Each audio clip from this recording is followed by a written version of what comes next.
Ataque dos Estados Unidos à Síria preocupa a Comissão de Relações Exteriores, que realizou debate sobre as ações de Donald Trump. E Rádio Senado ganha prêmio de comunicação da CNBB. Bom dia. Depois do ataque dos Estados Unidos à Síria, a Comissão de Relações Exteriores discutiu o poder do novo presidente americano, Donald Trump, de desestabilizar a diplomacia no mundo. Foi a segunda reunião do ciclo de debates sobre o Brasil e a ordem internacional. Em menos de 100 dias de governo, o mundo é surpreendido pela decisão unilateral do presidente norte-americano Donald Trump de bombardear a Síria, ordem que o mundo tenta entender. Se colocou em risco a segurança internacional, bastando para isso uma atitude unilateral de um país, passando por cima da Organização das Nações Unidas. Ou seja, toma-se atitude para que depois ela seja homologada pelo Conselho de Segurança. Ataque que os convidados tentaram explicar. Donald Trump comunicou aos russos e aos chineses que faria o ataque.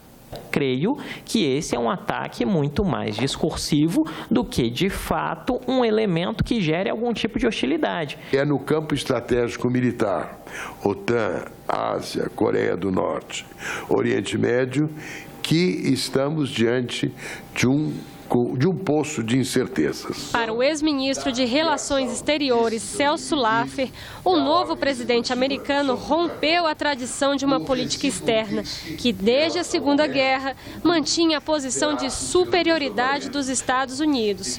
Com Trump, a lógica do America First, ou América em primeiro lugar, há um clima de desconfiança que gera insegurança internacional. Trump está propondo quebra dessas linhas de continuidade. Toda quebra de continuidade provoca incertezas e reações. Trump é uma reação aos processos de globalização. E aí, muito especificamente, nós precisamos entender Trump a partir de um vetor fundamental, que é o vetor de mudança. Trump é uma figura conhecida nos Estados Unidos, mesmo sem nunca ter ocupado um cargo público. Um homem de negócios bem-sucedido, encarado como um outsider da política. Um bilionário, alguém da classe, da elite dos Estados Unidos, da potência mais rica do planeta, conseguiu fazer com que o americano médio, muitas vezes o americano desempregado, se identificasse com ele. E o que esperar das novas jogadas de Trump dentro e fora dos Estados Unidos? As apostas são muitas. Tudo aquilo que for ordem executiva de Barack Obama, Trump vai revogar. A maioria dos americanos aprova a agenda de Donald Trump hoje. Donald Trump não é bobo. Ninguém chega como ele chegou à presidência dos Estados Unidos da América sendo ingênuo. Ele está no controle, o povo americano está aguardando para ver o resultado. A Rádio Senado venceu o prêmio de comunicação da Conferência Nacional dos Bispos do Brasil. Reportagem especial da jornalista Paula Groba sobre suicídio levou o troféu Microfone de Prata. A cerimônia de premiação foi em Trindade, Goiás, durante a Assembleia Geral da CNBB. A reportagem Prevenção ao Suicídio, é preciso falar, é preciso salvar vidas, foi a vencedora na categoria rádio. A jornalista Paula Groba ressaltou a postura da CNBB por reconhecer a importância do tema. A matéria traz a opinião de especialistas sobre como prevenir novas mortes e destaca ações do poder público. Outra reportagem da Rádio Senado ficou entre as finalistas: Escalpelamento, dor e superação nos rios da Amazônia, do jornalista Adriano Faria e do produtor Anderson Mendanha. A lei brasileira contra a tortura já tem 20 anos, mas uma reportagem do Jornal do Senado mostra que ainda há muito a ser feito. Saiba mais sobre o assunto no especial Cidadania. A lei brasileira contra a tortura completou 20 anos no dia 7 de abril. Mas esse tipo de violência continua existindo no país, segundo a reportagem do especial Cidadania, que o Jornal do Senado publica nesta terça-feira.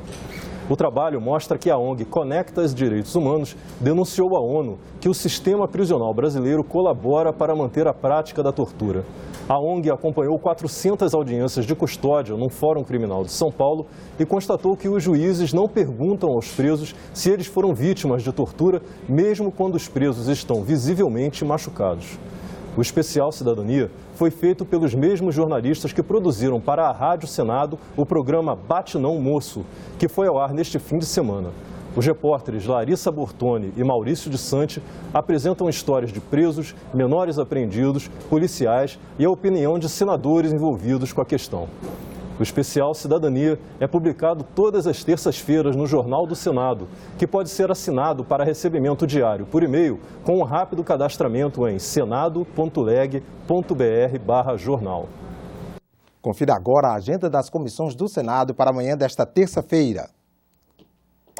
A Comissão de Educação recebe em audiência pública o ministro do Esporte, Leonardo Pisciani, para falar sobre as diretrizes e os programas do Ministério. Depois, os senadores sabatinam Sérgio Henrique Sá Leitão Filho, indicado para o cargo de diretor da Agência Nacional do Cinema, Ancine.